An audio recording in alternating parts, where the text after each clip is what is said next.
Paksiw tayo ng isda. Lagyan natin yung isda. Ayan, isda. Paksiw muna tayo. Tapos lagyan natin ng okra. Ayan. Kahapon. Ayan. Paksiw tayo. Isda.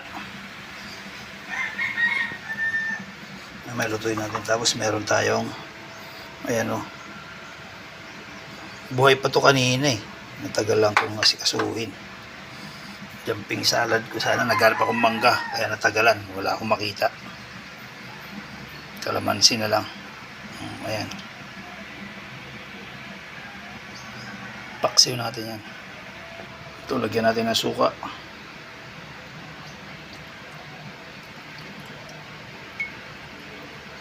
Sarap tong suka na to. Sukang Ilocos, Pampaksiw. Ayan, lagyan natin ng suka ulit. Kulang yan nilagay natin. Ayan, lutuin natin sa suka. Ayan, lakay. Paksiw natin yan. Isda.